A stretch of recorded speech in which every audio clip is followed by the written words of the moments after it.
Okay, guys, so welcome to our meeting, our MCC meeting. We like to do these when I like to have them athlete driven by topic. That's what I found is the best rhythm. And I also feel like when we haven't seen each other in a little while, I get a little like, hey, where is everybody? So even though I talk to each one of you pretty much every day, it's nice if we haven't talked in a little while to get everyone together and pick a topic to sit around a table and chat about. Maybe, hey, Nicole, maybe you have, it's evening where you are and you have a little beverage with you, something to drink. And tonight's topic, I can't remember who suggested it, but I thought it was a really good one. Somebody in the chat suggested it, but it was wanting to talk a little bit about the trends and patterns and things that we notice. Hey, Maria, with being, I hate using this term, honestly, aging athletes. I think that just might be a hiccup of my own. I hate it. I'm like, it makes us sound like we're like all running over the hill or something. We're not.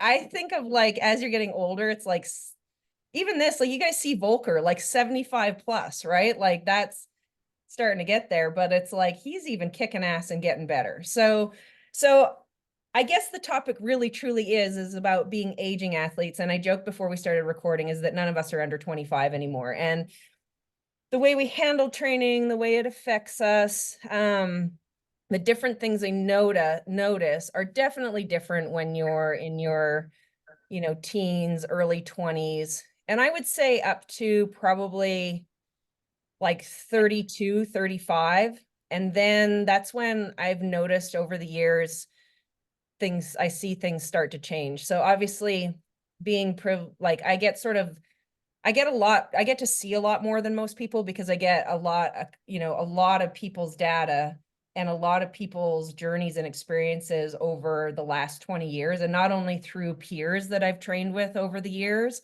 and peers that have been professionals. And then, I've watched them transition through their years into athletics later, but then all the athletes that I've had the opportunity to work with. So I feel like I get a pretty good feel of the collective of what happens pretty much for most people and then the outliers.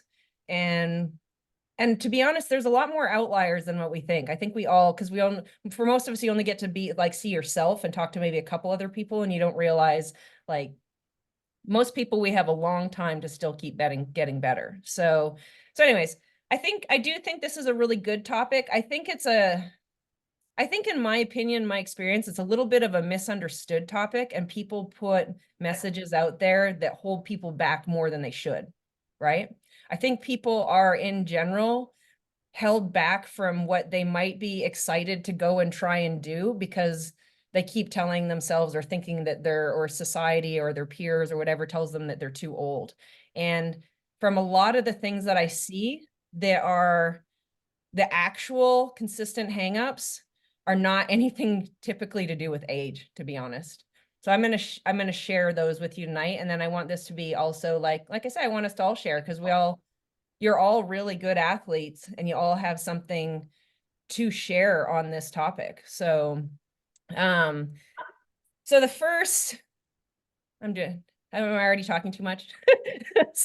So the very first thing that I wanted to bring up, which I think is an important part of it, is your athletic age versus I have struggled with this word, chronological age. So your actual age versus your athletic age.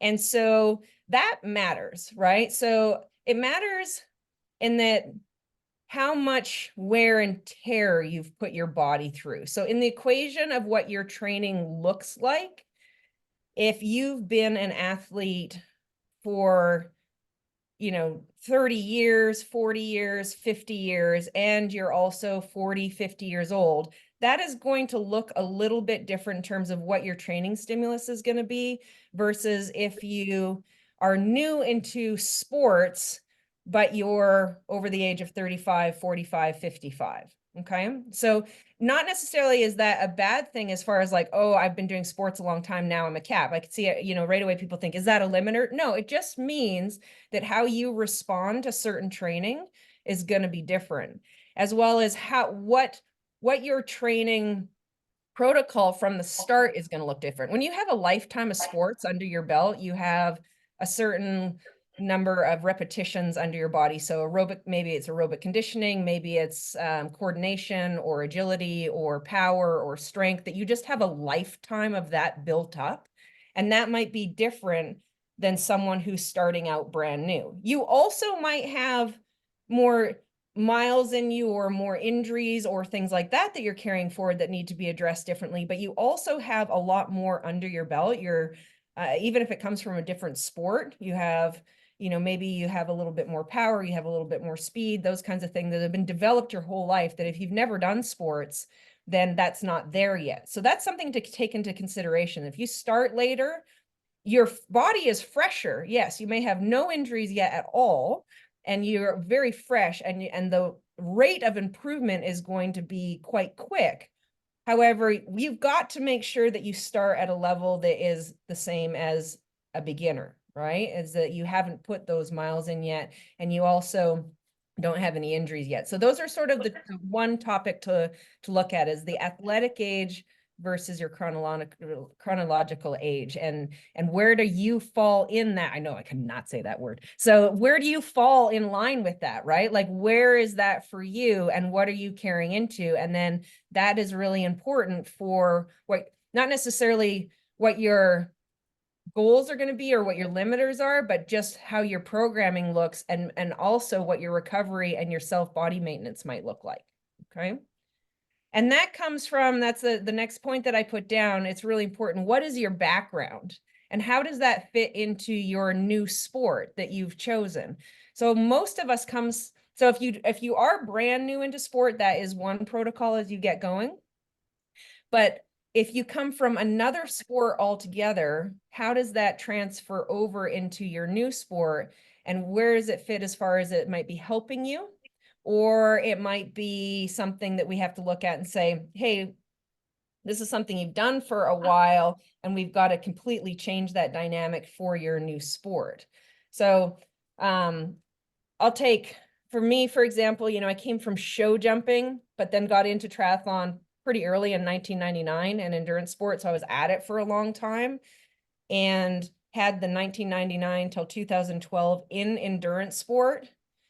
When I retired, went into strength sports. So I didn't do any cardio at all for 5 years and completely went into strength sports, and then picked endurance sports back up as an amateur athlete now, with a completely different, metabolism, body size, everything had changed versus where I was at through my whole triathlon career. So someone like me has a really different, a different path to, let's say I had a peer who is 46 years old and had only done endurance sport this entire time. And I have some peers like that. She won't mind me saying this. My close friend who's been endurance sport her whole life, Leanda Cave, who is also, she's been 4-time world champion, won a lot of races. She's been an amazing athlete her whole life, but she's only ever been an endurance athlete. So what her life and her sport life looks like, and what she struggles with at 46, looks very different than what my struggles are at 46, being in sports for a long time. So both have a really, really long history in sports. So athletically, we're both pretty old. I've been an athlete since I was 9. So we're both, and she's been an athlete since she was a child as well, being a competitive swimmer. And we both reached the top of our sport at our ability, and still are continuing to be athletes. But because of our backgrounds and what we did in between, and also our body types, what we feel and how we approach things at 46 is completely different from one another. So that background really makes a big difference, right? I'm going to let you guys chime in a little bit here on those two things. Let's go ahead, and as you're sitting there taking notes, thinking of things, I'm seeing some good reactions from people's faces. Tell me what you're thinking. Someone can raise their hand and share. Ben, you've got a pretty, I also pick on people if you're not quick enough about it, because Ben, you were a top level squash player, and really competitive top level squash player, and then have transitioned into being an endurance athlete, as you've gotten older. And I would love to hear some of your insights. Yeah, I mean,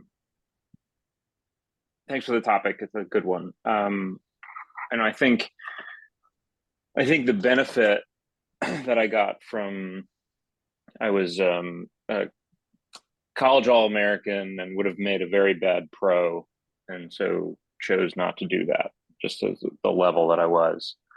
Um, I the benefits are squash is a really explosive sport, um, and I've always felt like um, while I wasn't a cyclist, my top end power is not bad in explosive efforts, but I can't sustain anything, and I feel like that's a huge reflection of decades of training.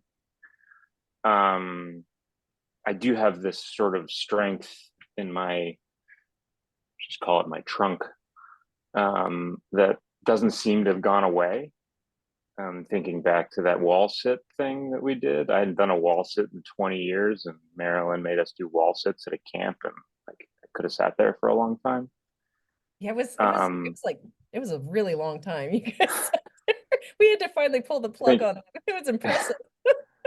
I calculated once. I think I've spent like a week of my life doing jump squats, or split squats.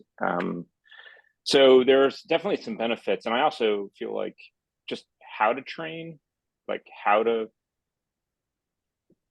suffer, how to suffer in a race. I mean, squash is it's not that long of a sport, but you get really tired, and you really have to push yourself, and so that was a benefit. But I got a major back injury, or hip and back injury, and I played my last competitive squash match 25 years ago, and I still it feels like every time, Marilyn, you ratchet up the pace on the running, something goes a little off in my body, and it's not something that I've been able to solve. So I don't. I'm 48. I feel like my athletic age is older than that at times. Um, although you, when I was struggling with my birthday a couple months ago, you convinced me that I had a good 10 years plus of continuing to improve. So I enjoyed that part of our conversation. Yeah. So I don't know, pluses and minuses is what comes to mind. Yeah, thanks, Ben. I love that because it's almost like like verbatim in line exactly what I was saying, right? You come into it with such great tools and with some very highly developed parts of your athleticism for decades that really never go away. And so each one of you, while you're sitting there, can be thinking of that, like where do I have this well and this depth of cumulative experience and just repetition that is in your body, and you bring that forward. And like you said, when you have that, it's this plus no matter what sport you transition into in your later years. And then there is that piece where you said, like, okay, no warrior gets out with no wounds, right? It's like, I've got this back thing, right? And so it's like, we're also going to have a little bit of that. And some of them, they might be physical, some of them might be mental. Sometimes we do sports when we're younger or through our lives, and you're physically completely don't take anything forward, but there might be a mental element from a sport that you did that you carry forward that you're also now can improve on, change, you know, create new history, or use to your advantage as you get older. That the mental side of things, like you said, you have this experience of knowing how to suffer and execute training and how to ride out someone who's newer to sport might panic when they feel suffering. It's really common when you're new to sport, right? You feel these sensations, they're new to you and they're terrifying. When you've been in sport a long time, hey, this is part of it. I'm going to be okay. This is part of the growth and the challenge and the change, and I'll be just fine in 5 minutes. So really, really great there with that. The one thing that I think I see, not one thing, I got a huge list. I got this like long list of things. I'm hoping I get all through them. So one of the many things that I see for people as they change over time. So let's say our youth is one thing, adolescence, let's say we take that prime years of our lives where we're sort of mid-teens to like 29, 32, mid 30s, that part of our life looks very different for sports. From that time on, when we take up sports later, one of the things that I see become more of a challenge for people's actual improvement, these are the finer points, and you can each look at yourselves, where do you fall in line with responsibility for that, is there's life changes that happen in those years that require a lot of time. So that's, there's children, there's careers, there's social lives, there's homes, there's other commitments. So maybe in those earlier years, what is an advantage and people see massive improvements, is it necessarily once we get over that age is what's holding us up our age? Or is it that our life is changing so much and we have so much less time to dedicate to training specifically, or dedicate to recovery, because now we have stress, life stress, right? We have families, we have financial stress, we have all these other things. Maybe we have people in our lives we have to look after, all kinds of things that are adding to the pile, and that there's only so much of you, there's only so much of this one pie. And whereas you could dedicate a huge amount of that pie at one point to just being dedicated to sports and your athletics, say you were a college athlete, you went to school and you did your college sport, maybe you party a little bit, that's about it, right? And that's really, you didn't have a whole lot of worry yet.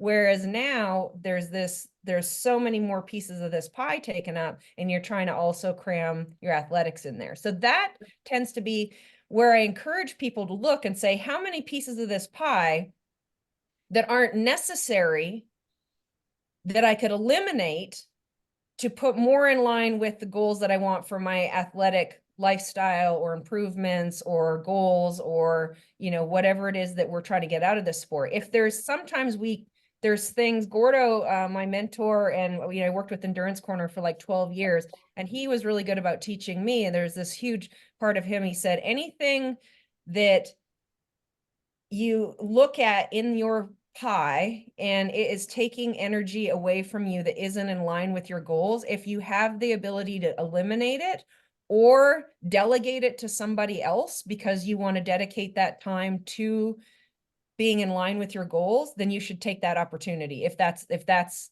some of those things are just not possible, right? I mean, obviously work, and there's certain things that's like work and family and those kinds of things that absolutely, but if you really dive into your life, there's probably a lot of places in it where there's just this energy sucking or time consuming things going on that you could either eliminate, or you could, and you're not being really true to yourself about whether they're in line with the goals that you have. You either eliminate them or you could delegate them to someone else. If it's, his athletic goals at that time in his life, he was trying to win an Ironman overall as a professional. He was a little older. He was getting up in his late 30s, early 40s. And for those number of years that he's dedicated to that goal, which was a very, very, that was a very big goal to win an Ironman overall. He hired out, all of his yard work and all of his housework. And I mean, right down to, he had this ability in his life, grocery shopping and everything like that. It was just all taken care of for him, so he could focus 100% of his attention on winning an Ironman. Now that was very extreme, but we can all look at our lives and say, like, where do I keep falling short, saying yes to things that I don't need to, that are taking away from that? So that often is honestly one of the biggest limiters I see for people as they're aging, especially from the age of 35 to probably really about where Volker gets at 75, where now he's just like, he's set himself up where really all he has to do is eat, sleep, and train, because in between there's a lot of life being thrown at us, and we can make our most improvements by really looking at that. Does anyone want to share a little bit about that and their thoughts, ideas, what goes on with them for that? Nicole. I'm so mean as a teacher, right? I figured it was gonna be me. I mean, I definitely would echo that as someone who, has definitely progressed their career significantly, probably over the last 10 years.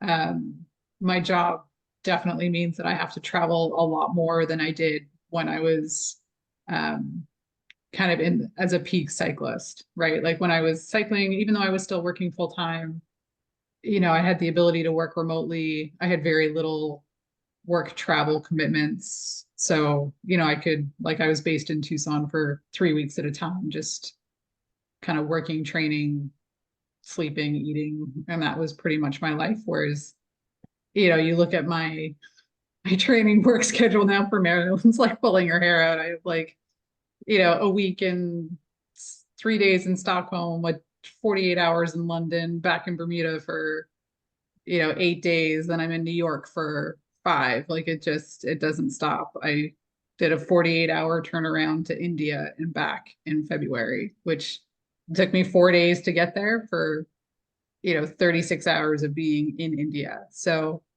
I think that to me, like, definitely echoes exactly what you're saying. It breaks up the entire consistency and makes it really difficult for me to continue to kind of add those building blocks. I have to be very focused when I'm home and really maximizing my routine when I'm in a place for as much as I can. Yeah, yeah.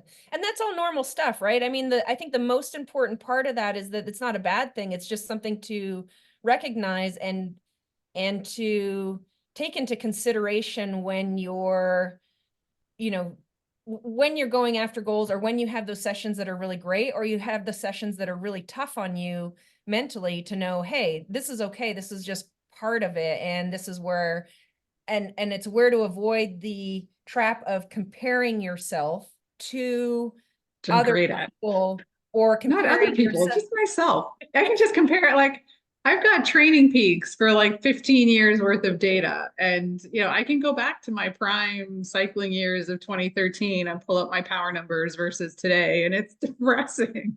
Right. So that's why it's important to have these conversations, right? Because you can just, now it makes so much sense. And it is good to like have a, good sense of humor about it, is go, oh, well, this makes sense, right? Like if I'm spending this many hours with this much stress that are not dedicated to training stress, then it makes sense, right? There's a logical answer. It's not like, I don't know what's happening, right? It's like, I don't know. It's like, oh yeah, this is exactly why. And so that just means you have to be more patient with yourself, more forgiving, and knowing like when you have those opportunities to have dedicated parts of training, that you don't just go, oh, I'm not able to do this anymore. It's like, yes, you are able. We just need to really push hard in those parts when I have the dedicated time. And then I'll see those improvements. And then when I don't, it makes sense why it doesn't. And it gives us the opportunity to see things more logically when we have these conversations, right? So we don't just default to those, oh, I'm just getting older. Because that's the main reason I wanted to have this conversation, is I hear so many people, and I've been guilty of it too, just saying, oh, I'm just getting old. I'm just getting old, right? And that's like, you have to stop saying that, because that's not necessarily what's going on at that time, or why that's happening. And so that's a really good example of that. And I really like that. And everyone, I encourage you, when we have these conversations, you're hearing me talk or someone else talk, that you're thinking about yourself, reflecting on what's going on in your life and where that might fit in with you, or there might be some similarities or things that you could change. Okay, another myth. Everyone always says, this drives me nuts. And my good friend Justin Dare and I, yep. Can I ask you a question on that? Oh yeah.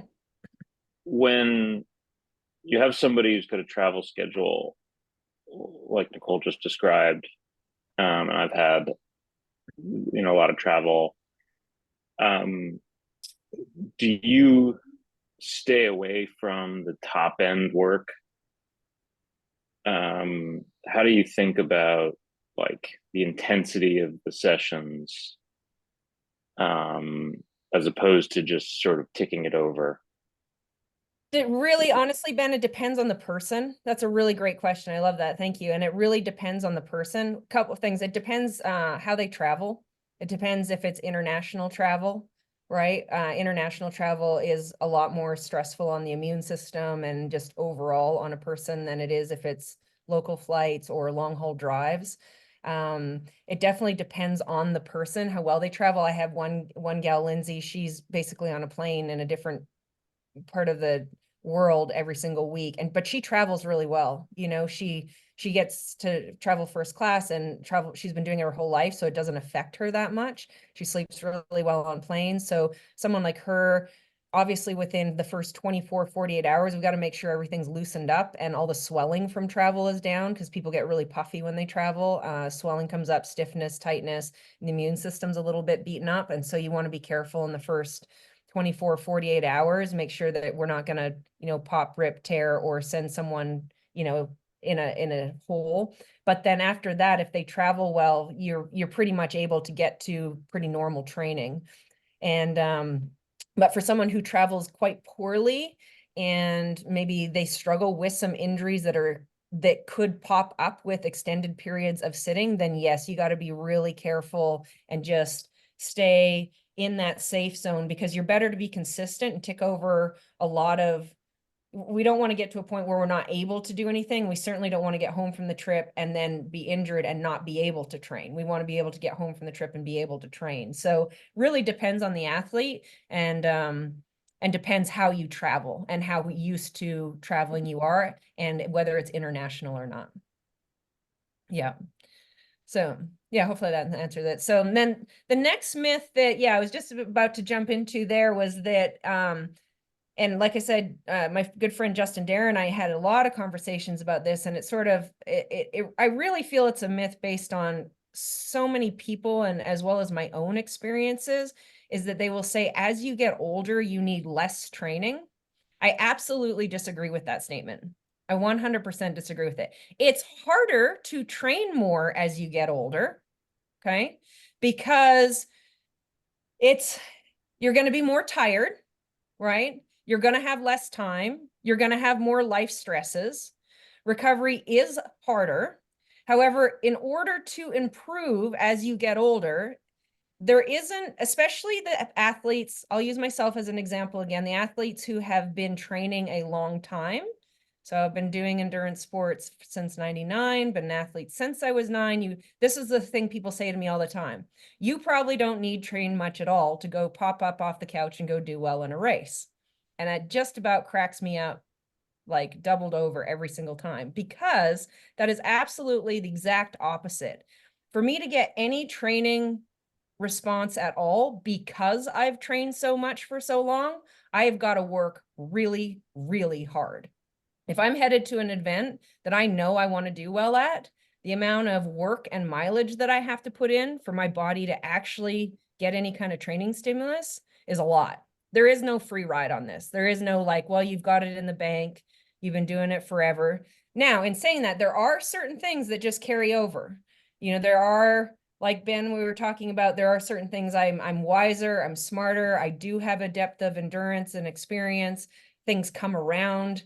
But in order to actually see improvement, or not even improvement, just get to where I want to be to go to the event that I want to do, or feel the way I want to feel about a certain session, or how I'm doing something, it requires a lot of work.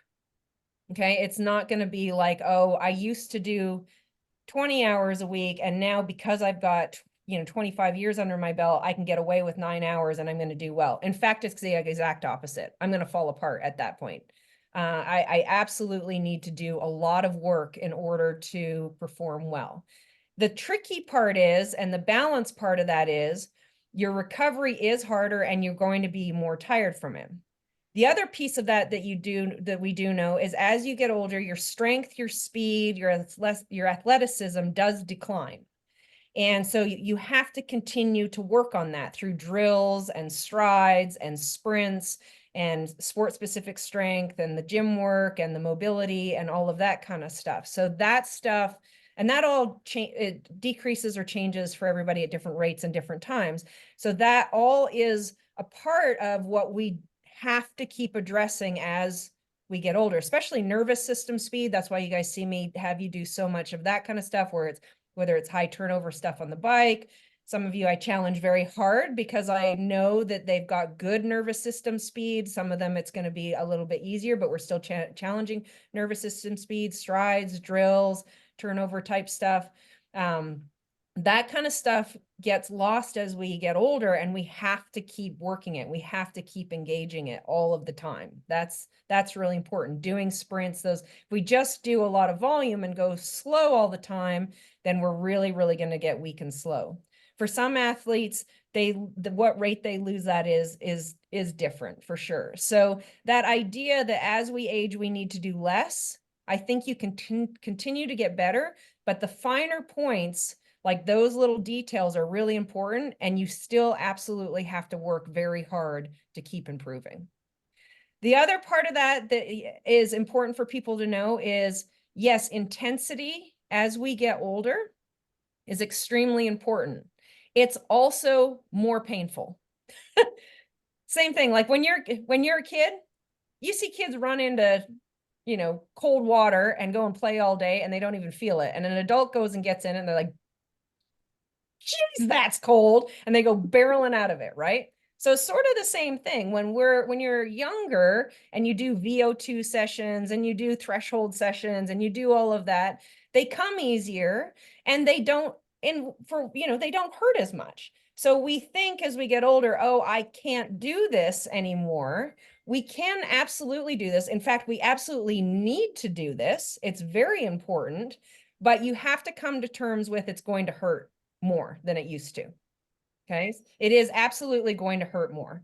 And you need to just push through that if you want that to be in line with your goals. Now, I'm not saying that everybody has to do that. I mean, at some point, if you're like, I just don't want to hurt that much anymore, that's okay too. That's a life choice, and that's totally okay. Can you still continue to improve? Yes, there's lots of different ways to skin a cat. We can do other things through, we could get into a deep dive on training techniques, but the bottom line is intensity is part of continuing to get faster as you get older, and it is going to hurt more than it did when you were younger. So comparing yourself to when you were younger, if you've been in this a while, let's say you've been in the sport for 6 years now or 10 years now, or you did athletics when you were, much younger, and you remember being fast and, barreling through those hard sessions and it felt fantastic and all of this, and you're like, oh, I'm just old, I can't do this more. No, you absolutely can. You absolutely have to. And you absolutely have to just come to grips it's going to hurt more and just keep working through that. So that is something that I just want to share with you there's going to be 100 different opinions out there. Someone else might tell you something completely different. That's been my experience. And that's what I've noticed over 20 years of coaching a lot of different athletes and being alongside a lot of different peers. That has been pretty consistent. So maybe there's 200 studies out there that will tell you something different. That's been my real world experience with that. Does anyone have something they want to share or add with that? Something that popped in their mind or something?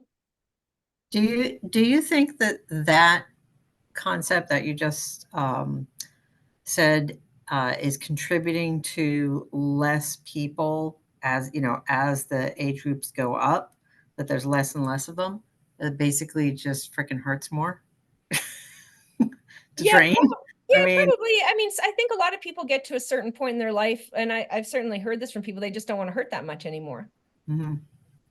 They're like, what, I really don't want to hurt this much anymore. And it hurts a little bit more than it used to. So those are personal conversations you have to have with yourself and your own goals, and just have an understanding that, like, okay, if I'm going to do the work required for the goals that I've set out for myself, that look at it as that's a pretty awesome challenge. Like, that's how I look at it. That's an awesome challenge. And that feels pretty good when you get after it and you go, hey, I can do that. I can absolutely push myself to that.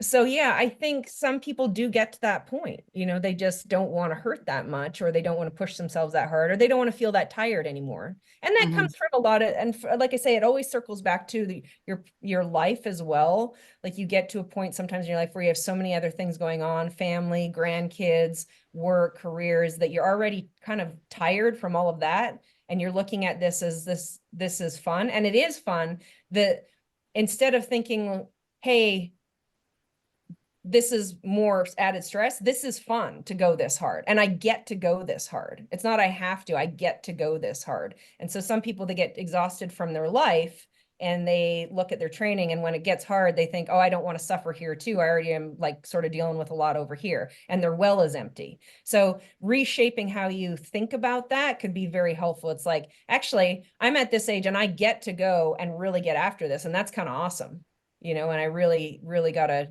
you know, take that opportunity and push myself as hard as I can and see these improvements. And, you know, a lot of people in their sort of 35 to 70-year-old life, they do spend a lot of their life just being very comfortable and, you know, sitting on a couch and doing nice things and going to brunch. And then those are all very lovely things. And I think they should be a part of your life, and they're awesome, but they might not ever experience and push themselves out of that. So yeah, I think there's an element of that, is that, and it's also a culture that's developed, right? Those things are contagious, and you got to be careful of them because they're easily spread because they're easy and they're contagious. And so I look at, when I hear that stuff, it's just like when someone sneezes or coughs on me, I'm like, get away from me. I don't want to be near those people. I want to be people who think differently than that. And that's going to keep you, you know, younger, healthier, feeling better, getting after the things that excite you, for sure. So yeah, I probably went off on a tangent there, but that's, you guys are used to that. All right, so the next thing that I think is important, as that is different as we get older than when we're younger, is the changes that we make in our equipment and terrain. We are extremely sensitive to.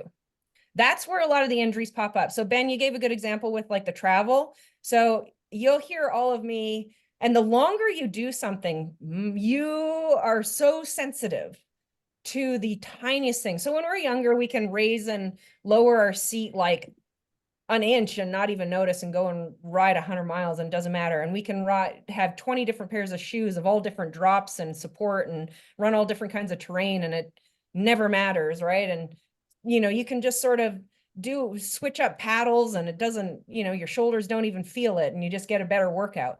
One of the things as we get older is the tiniest, and the more repetitions we have in the sport. So the longer you've been doing it, the more sensitive you are to the tiniest little changes. So for example, I moved my cleat out from, like, I'm talking not even, it must have been 2 quarters put together, guys. I mean, it was nothing. Or my seat lowers like 5 millimeters on my bike. And I think like my whole body's going to explode. My knees hurt, my back hurts, like everything. It's just absolutely, like, because I've done a million miles in this position, and I actually do, an injury will pop up. Same thing, drops on your shoes, support in your shoes, terrain that you run on. So when anytime I come back to running, that is, I make sure that I pick routes that I know my body can handle. I do them over and over until I can handle them. Then I move to the next route and make sure that, you know, what's the camber like on the road? Am I switching directions? Like those things, our body is so much more sensitive to. So any little changes you make, an insert in your shoe, a saddle change, something changes ever so slightly in your bike position, anything like that, whereas we never felt it in our 20s and 30s, it absolutely has an impact on us now, whether it be in performance or creeping up on injury. Okay, so that's something to really, really pay attention to, and it's pretty consistent with anyone. So the smallest changes matter. Recovery obviously is a big thing and is going to be different for everyone. And again, that usually has more to do with our life lifestyle choices, what we eat, how much we sleep, alcohol intake, water intake, stress in our life, those kinds of things typically have a lot more to do with recovery than age. And then as we age, the biggest thing that I notice the differences between athletes is how much intensity they can handle. And that's I'm not going to deep dive into that because it's a really big topic, but it's different for everyone. When you're younger, the amount of intense sessions you can handle and the separation of how many those are typically closer together and more of them within a training block. And the older that we get, yes, you can still go just as hard, like I just explained earlier. In fact, it's necessary, and we're embracing that it's going to hurt a little bit more, but it's necessary. However, where those sessions are placed, how many of them you can do, and how far apart one of them are, changes. That changes. So, and how many times you absolutely empty the tank changes a little bit as well. So when you're in your 20s, obviously you can, well, not obviously, not everybody, but you can empty the tank a lot harder and a lot more often. And as we get older, we have to decide which sessions those are. So for me, in a race build, I might progressively build my energy on a certain session over 3 weeks, 4 weeks. And the time that I empty the tank on that same session really hard might be once about 2-3 weeks out from the event that I'm going to. And then I really let myself recover and then head to the event.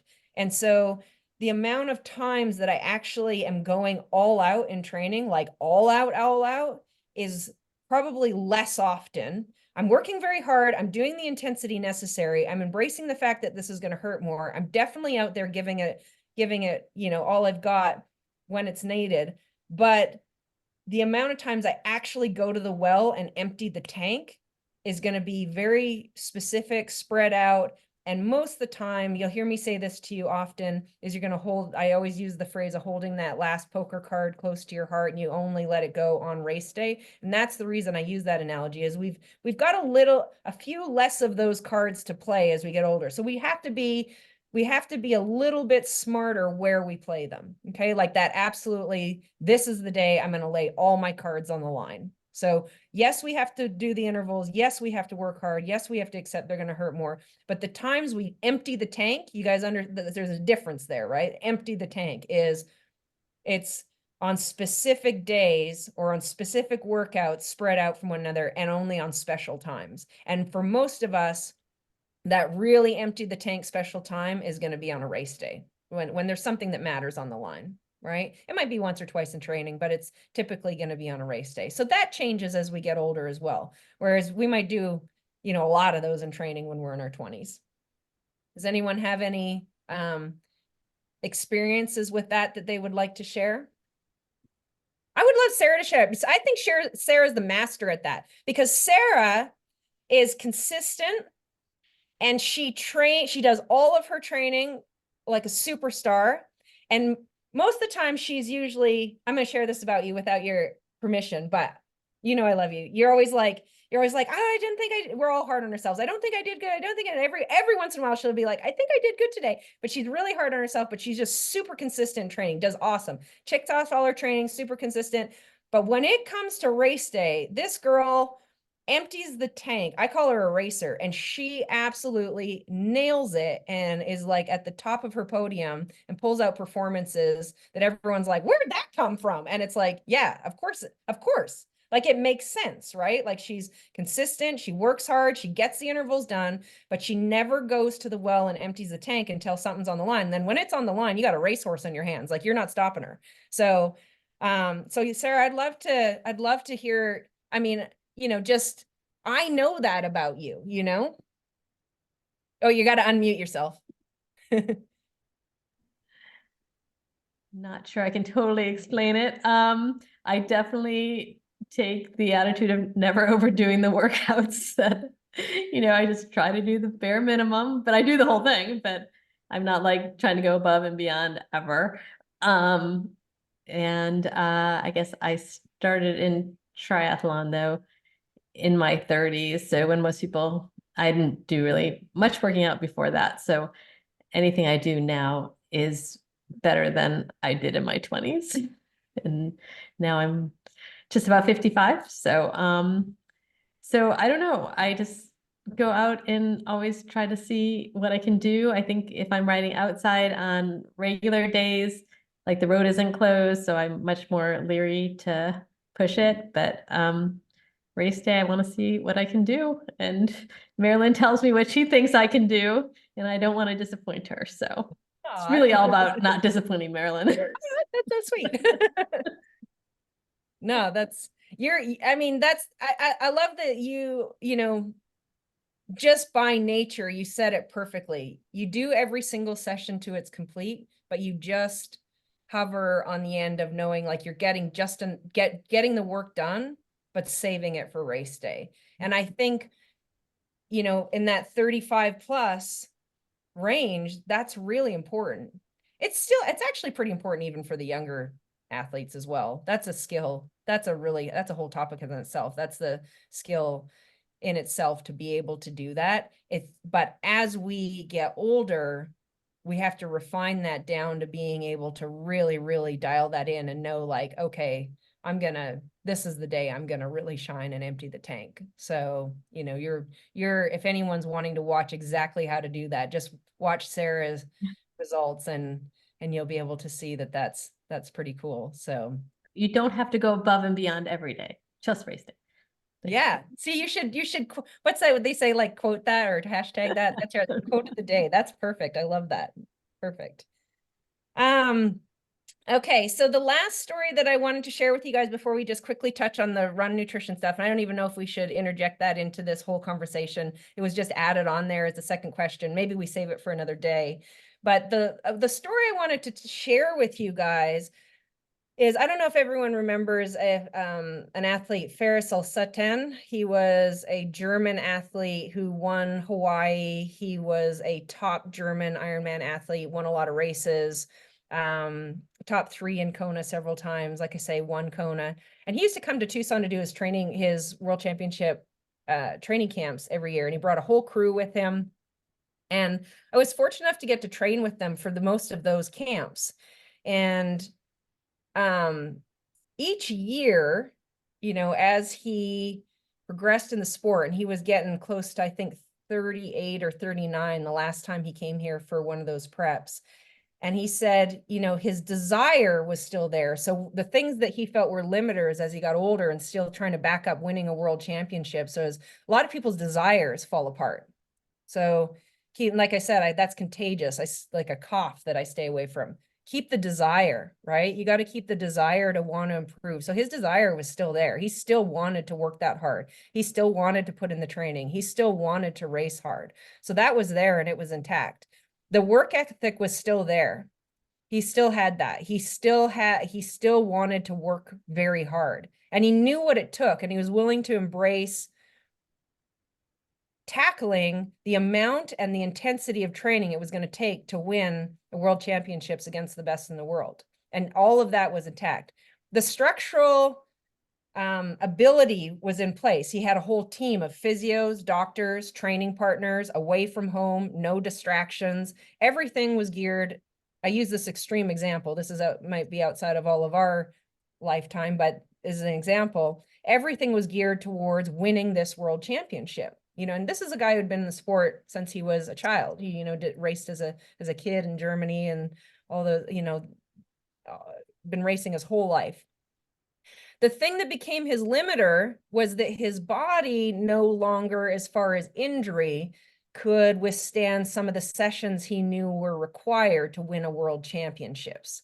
And so that became his limiter as he got older, is that simply, even though all of those other things were intact, his tendons, ligaments had gotten to a point where injury was his limiting factor, and he had to regulate those very carefully and very specifically, hence why he traveled with a massage therapist, traveled with a physical therapist, access to doctors, all of that stuff. And he paid more attention to that, knowing that was his limiter. That's where he really put his energy in his later camps when he came here, versus in the early days, he put more of his energy into training partners that were going to push him and make it harder on him. Now it was organizing training partners that were going to be able to do the training with him, but not push him over the limit. Right, Sarah? So they were the right partners, but he was doing just enough. And he increased his team of support to keep him healthy, because now that was his limiter. And when he went that year, I can't remember, I think he was third or something like that. And then he retired after that. So he didn't quite win, but it pretty darn good for the history that he had and at a world championships at that level. So I love that story, because that's someone who was at the very top of his game, at the best of the best. And I watched how his camps evolved and where the focus changed for him. But that was someone who was a professional, and he got ahead of it and made sure that he put in place what needed to change as he changed, as he got older in the sport, right? It was like, first it was, I need as fast a training partners as I can. I need this environment. I need the push. And then it evolved into, I still want the same result. All those pieces are still there. The desire is there. The work ethic is there. You know, the ability to suffer is all there. The knowledge is there. I just need a stronger team in terms of looking after my body. So those stories are fun, because you can all take a little something away from that and where you're at with your stuff. So yeah, I do. So to summarize things a little bit, you know, our background matters, our athletic age, our chronological age. Oh, I said it. Yay. Our bandwidth in our life that we can actually dedicate to these goals. We can all, I think probably if you're going to do any homework from this, this is the one part everyone could do immediately, which is look at your life and where are things that you could delegate to somewhere else or eliminate that are not in line with your goals. And that might even be useful in terms of what your life looks like. You know, if there's something that you don't realize you're spending a lot of time on that's not really useful towards the quality of life you want, it might be worth getting rid of that anyway. So I would love to delegate all cooking to my partner, but I'm not sure he's going to be on board with that. I mean, don't get yourself in trouble or anything. Make it within what works with your life. So those things, and then stay away from the myths, you know, the things that you can look after as far as, you know, paying attention to detail, stay away from the contagious people who tell you the myths. Those, we don't want to surround ourselves with those kinds of people. And I think if we can all take a little bit of that away, then we know, yeah, you can absolutely keep getting better in some way. And I love using Volker from our team on as an example, you know, and I have other examples of that as well in their late 60s, 70s. I mean, here in Tucson, we have people in our cycling group who are in their 70s up to 80s who are still out there on the group rides, absolutely smashing it. And, you know, I think that's really, it might evolve and change on how you manage things, but I think if you are aware of all these things early on, then you got a lot of time to keep improving for sure. So I know that there's been some chat questions. I don't see those while I'm talking away here. So is there a way to calculate our athletic age? I don't know. Good question. I can look that up. We'll all look that up. That can be another piece of our homework. The Garmin's, that's a whole nother big conversation, like bringing all the technology and data into it and recovery and all that. Well, that's a whole nother conversation we don't have quite time for tonight, but obviously using all the gadgets, the Oura rings, the Garmin's, all that stuff for recovery, those do play a part. Some of them, obviously the readings, that's a whole big conversation. So we'll address that another time on that. And Barry asked here, well, some of these we can address with the questions here that you've popped in. We'll go ahead and put them in the chat afterwards here in our team chat, and we can sort of address those individually on a little bit more of a conversation because they are good questions. But hopefully we've gone through enough here tonight. I know we didn't get to the nutrition part of things, but like I say, we'll save that for another time. The run nutrition stuff. I don't feel like I want to throw just a random topic on the end here we've already come up on an hour. I know everybody's time is valuable, so I don't want to keep you here longer than that. So thank you for your time and your input. Hopefully you got to take away at least one little thing from this conversation. I will post it. We can continue the conversation in the chat. If you have more things, if you didn't get to say something that you wanted to say, if you have more that you want to add to it or anything like that, definitely feel free to share. And yeah, thank you for all of your time, and we will be in touch. Cheers. Thanks. Thank you. That was Thank awesome. you. Now I got to figure out how to stop recording.